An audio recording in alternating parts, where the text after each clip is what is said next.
প্রিয় শিক্ষার্থীবৃন্দ, আমি Mohammad Mirajul Islam, chief instructor mechanical technology, TMSS polytechnic institute, Rangpur. আমি এই মুহূর্তে মেকানিক্যাল দ্বিতীয় পর্বের মেকানিক্যাল ওয়ার্কশপ প্র্যাকটিস এই সাবজেক্ট সম্পর্কে আলোচনা করব। এই সাবজেক্ট সম্পর্কে আলোচনা করতে গিয়ে তোমাদের সর্বপ্রথম আগে জানতে হবে যে সাবজেক্টের নামটা কি এবং এর নামের ভিতরে কি কি আছে। যেমন সাবজেক্টের নামটা হচ্ছে মেকানিক্যাল ওয়ার্কশপ প্র্যাকটিস।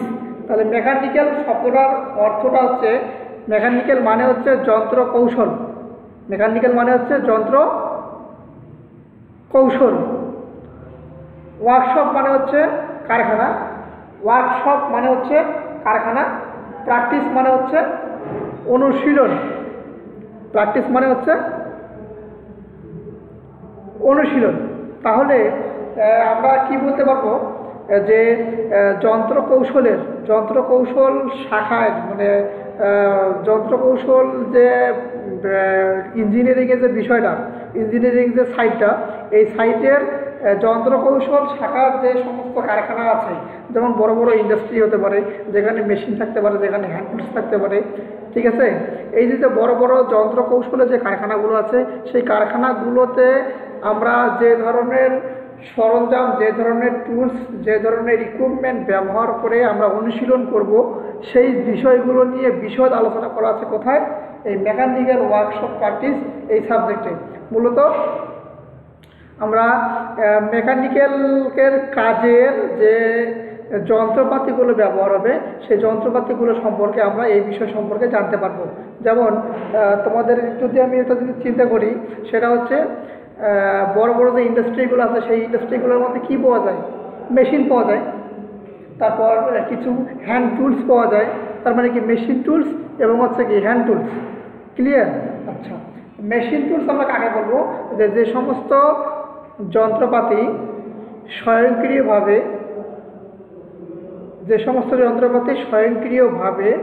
মানে হাতের সাহায্য ছাড়াই অথবা বৈদ্যুতিক শক্তির সাহায্যে পরিচালিত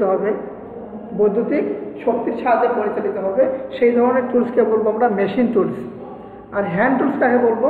হ্যান্ড মানে কি হাত, আর টুলস মানে হচ্ছে যন্ত্রপাতি।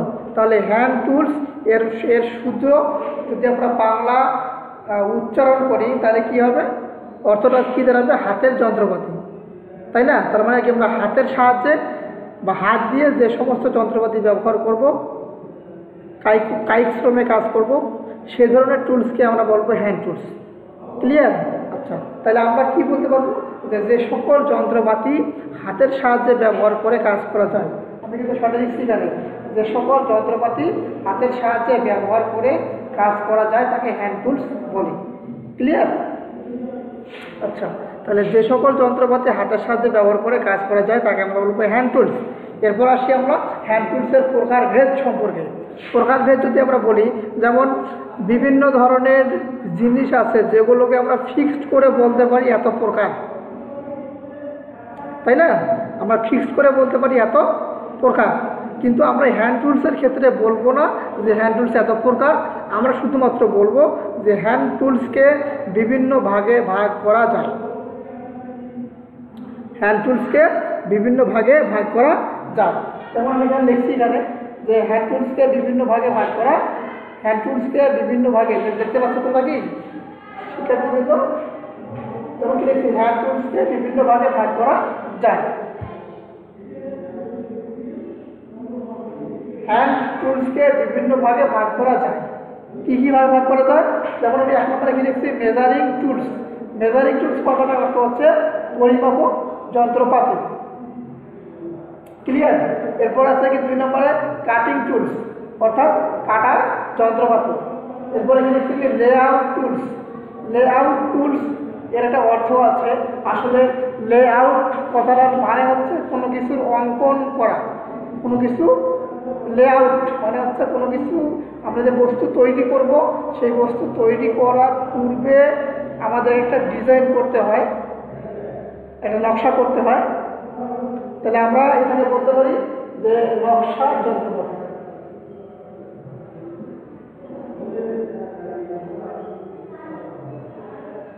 নকশার যন্ত্রপাতি। এরপর আছে কি আমাদের টেস্টিং টুলস। টেস্টিং কথাটার মানে একটা আছে, টেস্ট মানে কি পরীক্ষা। তাহলে আমরা টেস্টিং টুলসকে বাংলায় বলতে পারবো যে পরীক্ষা নিরীক্ষার যন্ত্রপাতি।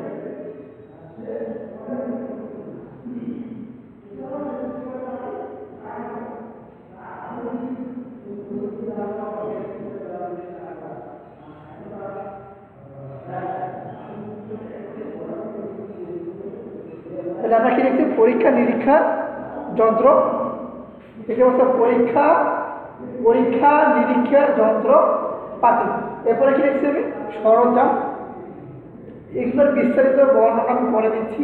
সরঞ্জাম, এরপর হচ্ছে কি গেজ। ক্লিয়ার? আচ্ছা, তাহলে আমরা হ্যান্ড টুলসকে বিভিন্ন ভাগে ভাগ করা যায়। ফিক্সড করে বলবো না এত প্রকার। আমরা এখানে কয় আইটেমের হ্যান্ড টুলস লিখছি? 6 আইটেমের। 1 নম্বরটা কী বলা আছে? Measuring tools. মেজারিং কথাটার অর্থ হচ্ছে পরিমাপক যন্ত্রপাতি। তাহলে এটা কি হ্যান্ড টুলসের ভিতরে পড়ছে না? তাহলে আমরা যখন সংজ্ঞাটা যাব তখন আমরা কি বলবো? যে সমস্ত বা যে সকল যন্ত্রপাতি বা যে সমস্ত যন্ত্রপাতি পরিমাপের কাজে ব্যবহার করা হবে, যে সকল যন্ত্রপাতি পরিমাপের কাজে ব্যবহার করা হবে তাকে আমরা বলবো মেজারিং টুলস অথবা পরিমাপক যন্ত্রপাতি। ক্লিয়ার? আচ্ছা, তাহলে আমরা এখানে একটা জিনিস চিন্তা করি যে আমরা পরিমাপ করতে পারবো কিসের দিয়ে, কি দিয়ে পরিমাপ করতে পারবো? পরিমাপ মানে কি? অবশ্যই একটা মাপ নিতে হবে। এর দৈর্ঘ্যের মাপ কত আছে, প্রস্থের মাপ কত আছে, উচ্চতার মাপ কত আছে, তাই তো? তাই না? তাহলে এই যে মাপটা, এই মাপটা আমরা কিসে নেই? অবশ্যই সেন্টিমিটারে নেই, না হয় মিটারে নেই, অথবা কি ইঞ্চিতে নেই, অথবা ফুটে নেই, তাই নয় কি? এর বাইরে তো আর না। তাহলে আমরা এই মাপগুলো কিসের সাহায্যে নিতে পারবো? যেমন যদি একটা ছোট্ট করে তোমাদেরকে উদাহরণ দেই, যে জিনিসটা তোমাদের সকলের সঙ্গী থাকে, সবার কাছেই থাকে। যেমন তোমরা হয়তোবা ওই জিনিসটা ইঞ্জিনিয়ারিং নাম বলতে মানে না জানতে পারো, হ্যাঁ, কিন্তু দেখবা যে একটা স্টিলের একটা স্কেল আছে, স্টিলের স্কেল আছে, যে স্টিলের স্কেলটা প্রত্যেকটা ছাত্রেই কি করে মার্জিন দেওয়ার জন্য ব্যবহার করে। ক্লিয়ার? কিসের জন্য ব্যবহার করে? মার্জিনের জন্য ব্যবহার করে। তাহলে মার্জিনের জন্য আমরা যে টুলসটাকে ব্যবহার করতেছি ওটাই কিন্তু একটা মেজারিং টুলস। ওখানে দেখবা যে 100% কি আছে? সেন্টিমিটারের মাপ দেওয়া আছে, তারপর ইঞ্চির মাপ দেওয়া আছে। তাহলে ওটাকে আমরা কী হিসেবে ব্যবহার করব? মেজারিং টুলস হিসেবে, মেজারিং টুলস হিসেবে ব্যবহার করব। তাই স্টিল রুলকে কিন্তু আমরা বলতে পারি, কি বলতে পারবো? স্টিলের স্কেলটাকে বলবো আমরা স্টিল রুল। স্টিলের স্কেলটাকে আমরা কি বলবো? Steel rule. ক্লিয়ার? আচ্ছা, তাহলে স্টিলের স্কেলটাকে আমরা বলবো স্টিল রুল। যেমন এই যে আমার হাতে যে জিনিসটা দেখতে পাচ্ছ, হ্যাঁ, এটা হচ্ছে স্টিল রুল, যে যার সাথে আমরা কী করতে পারবো? মাপ নিতে পারবো। দৈর্ঘ্য বরাবর মাপ নিতে পারবো, প্রস্থ বরাবর মাপ নিতে পারবো। তারপরে কি কোনো বস্তু, যেমন ঘন বস্তু যেগুলো ছিল উচ্চতা নিতে পারবো। যেমন এখানে একদিকে আছে কি সেন্টিমিটারে মাপ দেওয়া আছে, একদিকে সেন্টিমিটারে মাপ দেওয়া আছে, আর অপোজিট পাশে ইঞ্চিতে মাপ দেওয়া আছে। 1 ইঞ্চি, 2 ইঞ্চি, 3 ইঞ্চি, 4 ইঞ্চি, 5 ইঞ্চি। তাহলে আমরা এই যে যন্ত্রটা আছে এই যন্ত্রটাকে আমরা কী হিসেবে ব্যবহার করব? অবশ্যই মেজারিং টুলস হিসেবে ব্যবহার করব। ক্লিয়ার? মেজারিং টুলস হিসেবে আমরা আরও একটা জিনিস ব্যবহার করতে পারবো, সেটা হচ্ছে স্লাইড ক্যালিপার্স। সেটাকে কী বলবো আমরা? Slide callipers. তাহলে স্লাইড ক্যালিপার্স জিনিসটা কোনটা? যেমন দেখো এই যে দেখতে পাচ্ছ, এটা হচ্ছে কি স্লাইড ক্যালিপার্স। এখানে নির্দিষ্ট করে কী দেওয়া আছে? মাপ দেওয়া আছে। আমরা অবশ্যই কী করবো? কোনোটা জিনিসকে এই যে এই মাঝখানে আমরা এখানে সেট করব। সেট করার পরে দেখব যে আমার এখানে কতটুকু দূরত্ব অতিক্রম করছে, আমার এখান থেকে কতটুকু দূরত্ব অতিক্রম করছে। এই যে এখানে মাপটা দেওয়া থাকবে, এখানে একটা মাপ দেওয়া আছে যে আমার এখানে কতটুকু দূরত্ব অতিক্রম করলো। সেই দূরত্ব অনুযায়ী আমরা কি করতে পারবো, প্রয়োজনে এটাকে লক করতে পারবো। যেমন এখানে লক করে দিলাম, লক করে দেওয়ার পরে যদি আমরা এটাকে বের করি তখন কিন্তু আর কিন্তু নড়াচড়া করবে না। যেমন আমার এখানে একটা মাপ দেওয়া আছে, দেখতে পাচ্ছ কি শিক্ষার্থীবৃন্দ, দেখতে পাচ্ছ এখানে একটা মাপ দেওয়া আছে। যেমন এইখানে দেখো এই যে 0 থেকে শুরু হয়েছে, 0-র পরে এখানে দেখো 1 পার হয়ে গেছে, 1.5-এর কাছাকাছি, তাই না? তাহলে আমরা কিন্তু এখানে কিন্তু একটা মাপ পাবো যে আসলে কতটুকু মাপের এই যে বস্তুটার ব্যাস। এই বস্তুটা যেমন এটা কি গোলাকার বস্তু না, এটা যদি গোলাকার বস্তু হয় তাহলে অবশ্যই এর কি আছে, ব্যাস আছে। তাহলে এর ব্যাসটা কত সেটা আমরা কিসের সাহায্যে মাপতে পারতেছি, এই যে সাইড ক্যালিপারের সাহায্যে আমরা কী করতেছি, মাপতে পারতেছি। তাহলে আমরা এটাকে আমরা কী হিসেবে ব্যবহার করব, মেজারিং টুলস হিসেবে ব্যবহার করব। তা শিক্ষার্থীবৃন্দ, আমাদের এরকম অনেক টুলস আছে, যার ভিতর থেকে আমি এই 2টা টুলসকে নিয়ে আসছি। ক্লিয়ার? যে টুলস দিয়ে আমরা কী করতে পারবো, মাপ দিতে পারবো। ক্লিয়ার? তাহলে আমরা মেজারিং টুলস কাকে বলবো, যে সমস্ত যন্ত্রপাতি পরিমাপের কাজে ব্যবহার করব তাকে আমরা বলবো মেজারিং টুলস। এরপর 2 নম্বর কী দেওয়া আছে, 2 নম্বর দেওয়া আছে কাটিং টুলস। কাটিং মানে কাটার কাজে যেটা ব্যবহার করা হবে। কাটিং কথাটার অর্থ হচ্ছে কাটা। তাহলে আমরা কাটার কাজে যে সমস্ত যন্ত্রপাতি ব্যবহার করব, তাহলে আমরা শুদ্ধভাবে যদি উচ্চারণ করি, শুদ্ধভাবে যদি লিখতে চাই, তাহলে আমরা কি লিখব, যে সকল যন্ত্রপাতি কাটার কাজে ব্যবহার করা হয় তাদেরকে কাটিং টুলস বলে। আচ্ছা, আমরা কি কি জিনিস দিয়ে কাটতে পারবো, যেমন যদি তোমাদেরকে বলা হয়, তোমরা বাসায় প্রত্যেকটা স্টুডেন্টের বাসায় বা আমাদের প্রত্যেকটা বাসা বাড়িতে অবশ্যই কি ছুরি আছে না, অবশ্যই কি আছে, ছুরি আছে বা চাকু আছে, যার সাহায্যে আমরা কী করতে পারি, কাটতে পারি, তাই না? কিন্তু আমরা ইন্ডাস্ট্রিতে ধরো আমার একটা লম্বা একটা রড দেওয়া আছে, এটা কি দেওয়া আছে, রড দেওয়া আছে। সেই রডটাকে আমার কাটতে হবে। সেই রডটাকে কাটতে গেলে অবশ্যই আমি এখানে কি করতে পারবো, হ্যান্ড টুলস ইউজ করতে পারবো, আবার কি মেশিন টুলস ইউজ করতে পারবো। যেহেতু আমার এখানে আলোচনাটা হচ্ছে হ্যান্ড টুলসকে নিয়ে, তাহলে আমি চিন্তা করব যে আমার কোন হ্যান্ড টুলসটাকে দিয়ে আমি রডকে কাটতে পারবো। যেমন এখানে সবচেয়ে সুন্দর একটা জিনিস আছে, সেটা হচ্ছে হ্যাকসো। কী নাম বললাম, হ্যাকসো।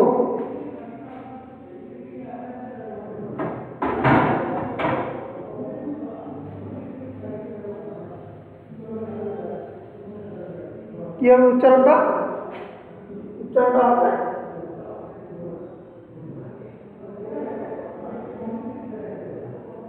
হবে হ্যাকসো। উচ্চারণটা কি হবে, আমি এখানে বলছি হ্যাক দন্তের স, এর কিন্তু ভূষণ আছে, তাহলে দন্ত সর সঙ্গে স্বরেও যে আছে সেটা উচ্চারণ হবে না, হ্যাকসো। ক্লিয়ার? তাহলে হ্যাকসো জিনিসটা কোনটা, আমরা কোনটাকে বলছে, বলবো আমরা যে এটাকে আমরা কি বলবো, হ্যাকসো বলবো, যেটা দিয়ে আমরা কি করতে পারবো, কাটতে পারবো। এখানে একটা কি দেওয়া আছে, হ্যাকসোর একটা কি দেওয়া আছে, ফ্রেম দেওয়া আছে, এবং এইটা হচ্ছে কি হ্যাকসোর ব্লেড। এই ব্লেডকে আমরা কিন্তু কি করতে পারবো, প্রয়োজন অনুযায়ী খুলতে পারবো। যেমন আমি এখানে যে খুলতেছি, এই যেখানে কি করলাম, হ্যাকসোর ফ্রেম থেকে ব্লেডকে কি করলাম, অপসারণ করলাম। এই ব্লেড একাধিকবার ব্যবহারের ফলে কি হয়ে যায়, এর যে ধারগুলো আছে সেই ধারগুলো কেটে যায়, ধারগুলো পড়ে যায়, যার কারণে এ দ্বিতীয়বার কাটতে পারে না। তাহলে আমরা প্রয়োজন অনুযায়ী, যেমন এই ব্লেডটা কিন্তু বাজারে কিন্তু কিনতে পাওয়া যায়, এটা হ্যাকসো ব্লেড, এটা হচ্ছে হ্যাকসো ব্লেড, যে ব্লেডের সাহায্যে আমরা কী করতে পারবো, কাটতে পারবো। অবশ্যই কোথায়, হ্যাকসো আগে ফ্রেম, এটা হচ্ছে হ্যাকসোর ফ্রেম। যে হ্যাকসোর ফ্রেমে আমরা আগে সেট করব।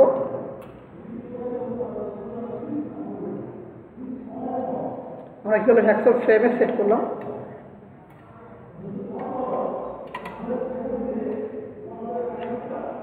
কি করলাম আমরা হ্যাকসোর ফ্রেমে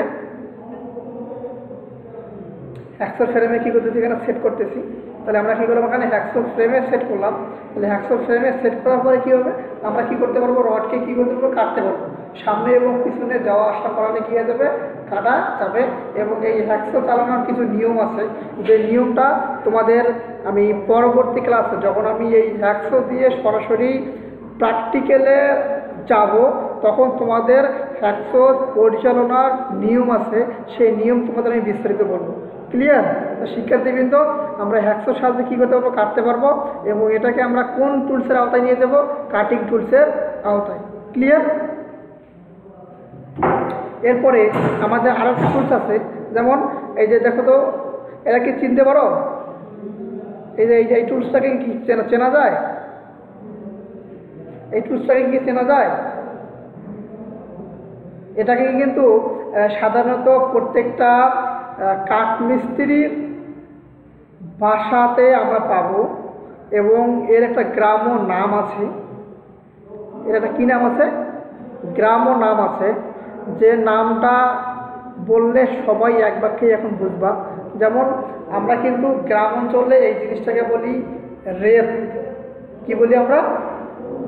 রেত বলি। কিন্তু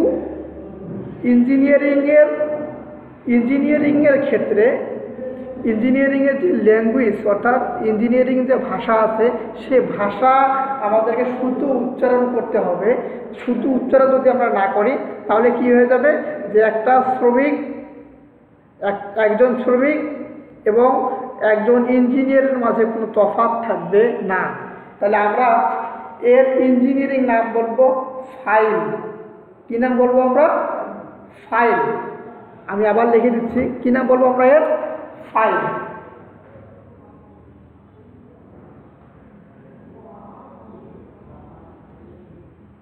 শিক্ষার্থীবৃন্দ, বোর্ডে কি দেখা যাচ্ছে, কি দেখছি আমি এখানে? ফাইল। আচ্ছা, তাহলে আমরা এটাকে কি বলবো? ফাইল বলবো। এই ফাইলের কাজ হচ্ছে, কোনো আয়তাকার বস্তু, কোনো গোলাকার বস্তু, কোনো বেলুনাকৃতি বস্তু, যার উপরই যে তলটা আছে, মানে সারফেস যেটা আছে, সেই সারফেসে আমরা কী করতে পারবো। যেমন আমার হাতে এই মুহূর্তে ধরো এই জিনিসটা আছে, তাহলে সারফেসটাকে যদি আমরা এভাবে যদি ঘষা দেই, তাহলে কী হয়ে যাবে, এর উপরের যে অংশটা আছে, সেই অংশটা ধীরে ধীরে ক্ষয় হয়ে যাবে। কী হয়ে যাবে? ক্ষয় হয়ে যাবে। আমরা কিন্তু এই যে ফাইলকে কী কাজে ইউজ করব? ফিনিশিংয়ের ক্ষেত্রে। যেমন আমি হ্যাকসো দিয়ে কাটছি, হ্যাকসো দিয়ে কাটার পরে মাথাটা কী হয়ে আছে, মাথাটা একটু অ্যাবড়া থ্যাবড়া হয়ে আছে। তাহলে এই অ্যাবড়া থ্যাবড়াটাকে আমরা কীভাবে করতে পারবো? এই ফাইল দিয়ে যখন আমি ঘষা দিব, তখন ওই জায়গাটা কী হয়ে যাবে, মসৃণ এবং ক্লিয়ার হয়ে যাবে। তাহলে আমরা কি করলাম, এই যে এই জিনিসটাকে দিয়ে কি করলাম, কাটলাম না, উপরের ম্যাটেরিয়ালস কি করতেছি, আমরা অপসারণ করতেছি না। তাহলে আমরা এই ফাইলকে কাটার কাজে ব্যবহার করতে পারবো। ফাইলকে কোন কাজে ব্যবহার করতে পারবো? কাটার কাজে ব্যবহার করতে পারবো। ক্লিয়ার? আচ্ছা শিক্ষার্থীবৃন্দ, এরপরে আমাদের 3 নম্বর অপশনে কি দেওয়া আছে? Layout tools. লেআউট কথাটার অর্থ আগে জানতে হবে, তারপরে টুলসে যাব। যেমন লেআউট মানে কি? লেআউট মানে হচ্ছে আমরা ধরো আমরা একটা মগ তৈরি করব। কি তৈরি করব? স্টিলের একটা মগ তৈরি করব। তাই স্টিলের একটা মগ তৈরি করতে গেলে আমাদের অবশ্যই কি শীট লাগবে, স্টিলের শীট লাগবে, তাই না? আচ্ছা, এই শীটটাকে আমরা কি করবো? শীট থেকে কি সরাসরি কি আমরা কি মগ পাবো? হ্যাঁ পাবো। কীভাবে পাবো? আমাদেরকে করতে হবে যে ওই যে মগটা আমি নিচ্ছি, সেই মগের একটা ব্যাস আছে, মগের দৈর্ঘ্য আছে, আমি কোন মাপে জিনিসটাকে তৈরি করব, ছোট না মাঝারি না বড়। তাহলে আমাকে সেই মাপটা আগে ওই শিটে অঙ্কন করতে হবে যে আমি এই মাপে আমি কী করতেছি, জিনিসটাকে ব্যবহার করতেছি। তাহলে আমরা লেআউট টুলসের সংজ্ঞাটা এভাবে বলতে পারি যে যে সকল আগে লেআউটসের জিনিসটাকে জানি, কোনো কার্যবস্তু তৈরি করার পূর্বে, কোনো কার্যবস্তু তৈরি করার পূর্বে উৎপাদিত বস্তুর অনুরূপ আকৃতি কাঁচামালের উপরে, কাঁচামাল বলতে কি, কাঁচামাল মানে অনেকেই শব্দটার সঙ্গে জড়িত তোমরা নাও হইতে পারো। কাঁচামাল মানে হচ্ছে আমরা যে বস্তুটা তৈরি করব, যে প্রোডাক্ট তৈরি করব, সেই প্রোডাক্টের পূর্বের যে রূপটা, সেই রূপটা হচ্ছে কাঁচামাল। ক্লিয়ার? যেমন আমরা যে টিন যে পাই, টিনটা কি সরাসরি কি একদম ওই যে ভাঁজ হয়ে আসে? অবশ্যই কি সেটা কি প্লেন আকারে থাকে না? তো প্লেন আকারে যখন থাকবে তখন আমরা সেটাকে বলবো কাঁচামাল, আর যখন ভাঁজ হয়ে আসবে তখন আমরা সেটাকে বলবো উৎপাদিত বস্তু। অবশ্যই মনে রাখতে হবে যে উৎপাদিত বস্তুর চেয়ে কাঁচামালের পরিমাণটা বেশি হবে। ক্লিয়ার? তাহলে আমরা এখন লেআউট কাকে বলবো? যে কোনো বস্তু তৈরি করার পূর্বে ওই বস্তুর অনুরূপ মাপ কাঁচামালের উপর অঙ্কন করাটাই হচ্ছে লেআউট। কাঁচামালের উপর অঙ্কন করাটাই হচ্ছে কি লেআউট। আর এই লেআউট করতে যে আমাদের যে সমস্ত টুলসের প্রয়োজন হবে, বা লেআউট করতে গিয়ে যে সমস্ত টুলস আমরা ব্যবহার করব, তাদেরকে আমরা বলবো লেআউট টুলস। তাদেরকে আমরা কি বলবো? Layout tools. যেমন লেআউট টুলস যদি চিন্তা করো, তাহলে আমাদেরকে অবশ্যই কী করতে হবে? দাগ দিতে হবে না? শিটের উপরে হোক বা প্লেটের উপরে হোক আমাদের কি দাগ দিতে হবে না? যেমন মনে করো যে এই যে একটা বোর্ড, এই বোর্ডের উপরে আমি কী করলাম? কলম দিয়ে দিচ্ছিলাম, তাহলে এখানে একটা কি দাগ হলো না? দাগ হয়েছে না এখানে? তাহলে এই দাগটা নেওয়ার জন্য, এই দাগটা ব্যবহার করার জন্য আমাদেরকে সর্বপ্রথম ব্যবহার করতে হবে স্ক্রাইবার। সর্বপ্রথম কী ব্যবহার করবো? স্ক্রাইবার।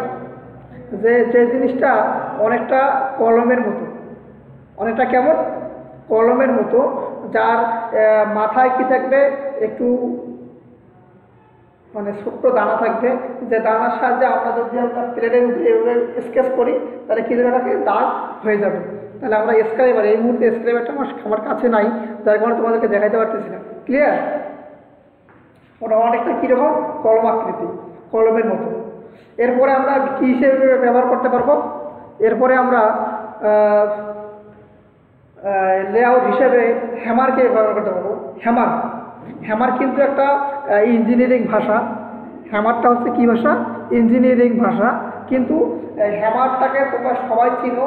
যদি আমি বাংলায় এর নামটা যদি বলে দেই তাহলে 100% তোমরা জিনিসটাকে জানতে পারবা। সেটা হচ্ছে হাতুড়ি। সেটা হচ্ছে কি? হাতুড়ি। তাহলে হাতুড়ির সঙ্গে তোমাদের সবার কি আছে? পরিচয় আছে। তাহলে হাতুড়ির ইঞ্জিনিয়ারিং ল্যাঙ্গুয়েজ, ইঞ্জিনিয়ারিং ভাষাটা হচ্ছে হ্যামার। ক্লিয়ার? তাহলে আমরা লেআউট হিসাবে হ্যামারকে ব্যবহার করতে পারব। এরপরে শিক্ষার্থীবৃন্দ, চতুর্থ নাম্বারে কী দেওয়া আছে? Testing tools. টেস্টিং কথাটার অর্থ হচ্ছে কি? টেস্টিং কথাটার অর্থ হচ্ছে পরীক্ষা নিরীক্ষা। তাহলে আমাদেরকে মাথায় রাখতে হবে যে অবশ্যই যে সমস্ত যন্ত্রপাতি আমরা পরীক্ষা নিরীক্ষার কাজে ব্যবহার করব, যে সমস্ত যন্ত্রপাতি আমরা পরীক্ষা নিরীক্ষার কাজে ব্যবহার করব তাকে আমরা কি বলবো? Testing tools. পরীক্ষা নিরীক্ষার কাজে কী এমনটা জিনিস আছে আমরা ব্যবহার করতে পারবো? যেমন তোমাদেরকে আমি একটা জিনিস দেখাচ্ছি, সেটা হচ্ছে এই যে জিনিসটা দেখো, এই যে এর একটা কি নাম আছে না? এর একটা নাম আছে, কিন্তু এর একটা গ্রাম অঞ্চলে কিন্তু এটার অনেক ব্যবহার হয়। প্রত্যেকটা মিস্ত্রির বাসায় এই জিনিসটা থাকে। যেমন এই জিনিসটা দেখতে পাচ্ছ কি? আচ্ছা, এই জিনিসটাকে গ্রাম অঞ্চলে বলা হয় কিন্তু মাটাম বলে। কী নাম বলে এর? মাটাম বলে। তা আমরা কিন্তু একে মাটাম বলবো না, আমরা একে মাটাম বলবো না। এর একটা ইঞ্জিনিয়ারিং নাম আছে, যার নামটা আছে ট্রাই স্কোয়ার। ট্রাই স্কোয়ার, যেটা নামটা আমি লিখে দিচ্ছি তোমাদেরকে উচ্চারণ সুবিধার জন্য, যাতে করে ভালো করে মনে রাখতে পারো। Try square.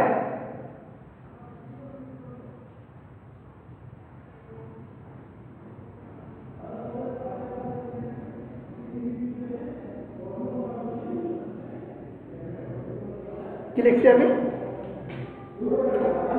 দেখতে পাচ্ছ কি? Try square. যেমন ট্রাই স্কোয়ার, কিন্তু মিস্ত্রিরা একে কী বলে? মাটাম বলে। আমরা এটাকে মাটাম বলবো না, আমরা এটাকে বলবো ট্রাই স্কোয়ার। যেমন একটা জিনিস দেখো, এই যে এর একটা লম্বা দেওয়া আছে, একটা কী দেওয়া আছে? প্রস্থ দেওয়া আছে, এবং এইখানে দেখো একটা নির্দিষ্ট একটা কী দেওয়া আছে? ঘর দেওয়া আছে।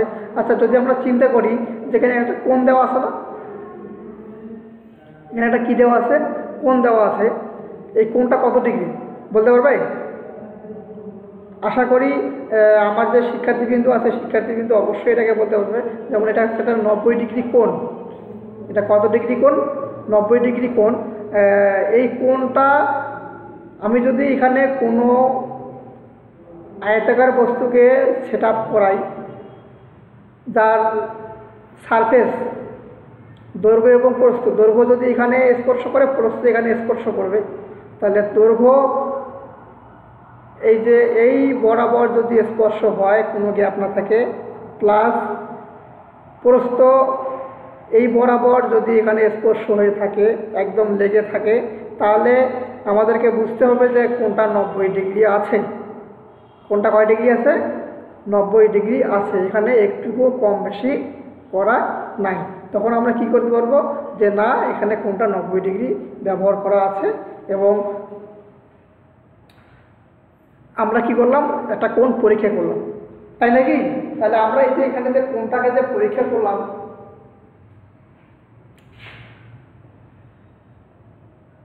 কত ডিগ্রি কোণ পরীক্ষা করছি? 90 ডিগ্রি কোণ পরীক্ষা করছি। তাহলে আমরা এই যে ট্রাই স্কোয়ারকে কোন টুলসের আওতায় রাখবো? টেস্টিং টুলসের আওতায় রাখবো। কার আওতায়? টেস্টিং টুলসের আওতায় রাখবো। ক্লিয়ার? তো শিক্ষার্থীবৃন্দ, এরপরে কি দেওয়া আছে?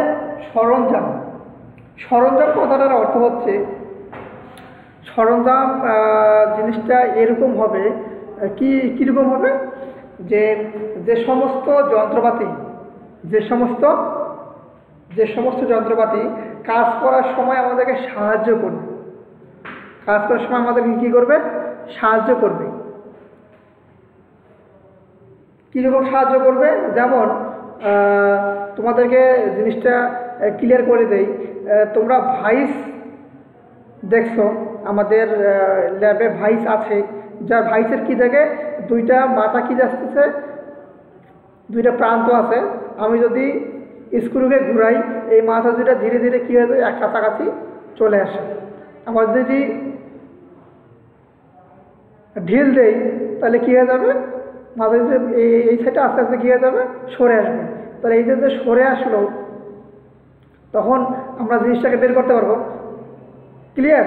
যে এই যে জিনিসটা এখানে আসলো, এবং মাঝখানে যদি আমি কোনো জিনিস রাখি, যেমন মাঝখানে আমি এই জিনিসটাকে রাখলাম, এই জিনিসটাকে রাখছি, এবং কী করবো? আমি এটা কাটবো।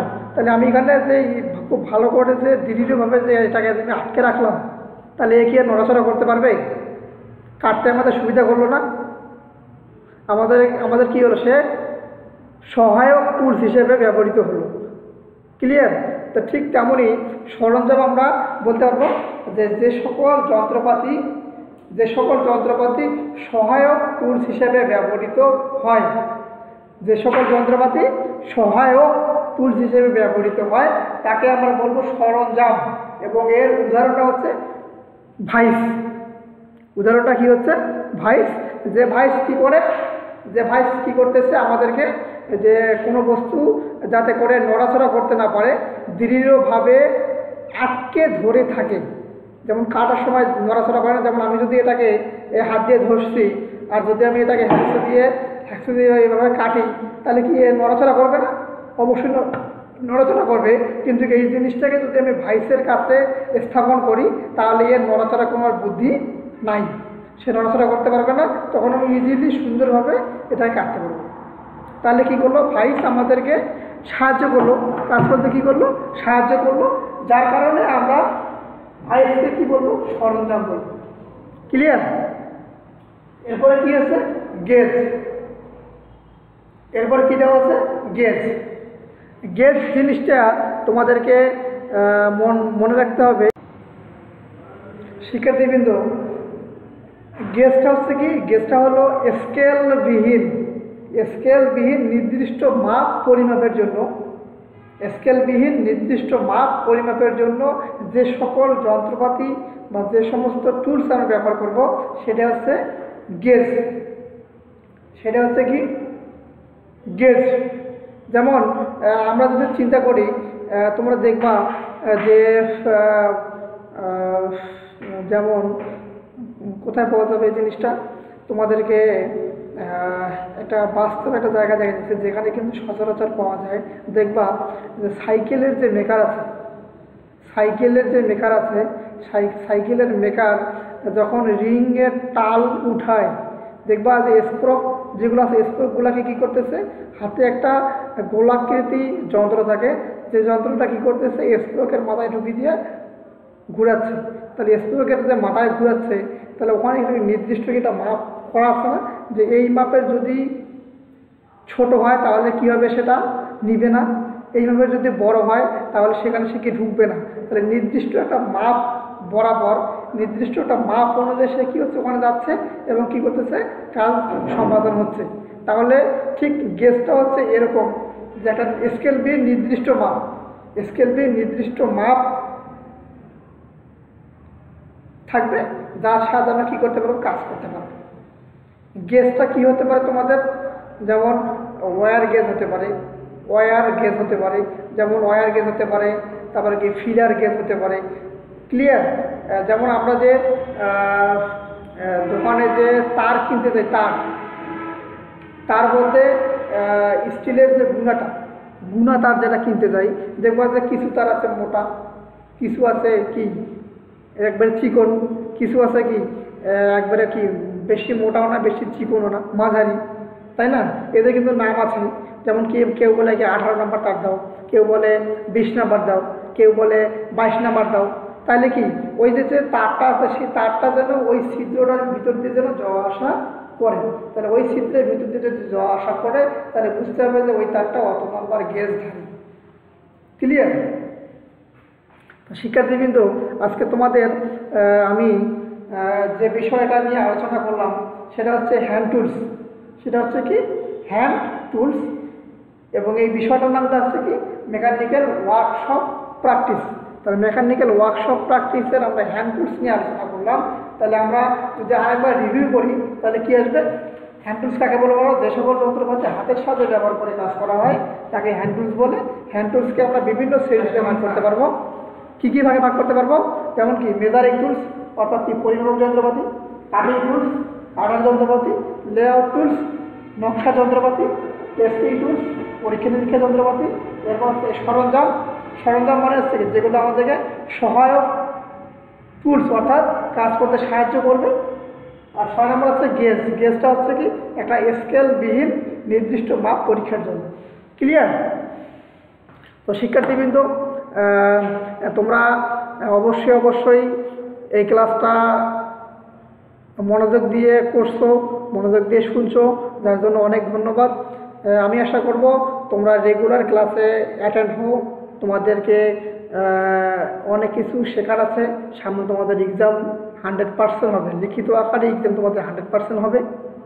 ক্লিয়ার? যার কারণে তোমাদেরকে পড়তে হবে, ক্লাসে অ্যাটেন্ড হও, পড়ো, তোমাদের মঙ্গল হবে। ক্লিয়ার? তা শিক্ষার্থীবৃন্দ, আজকে এ পর্যন্তই। সবাই ভালো থেকো।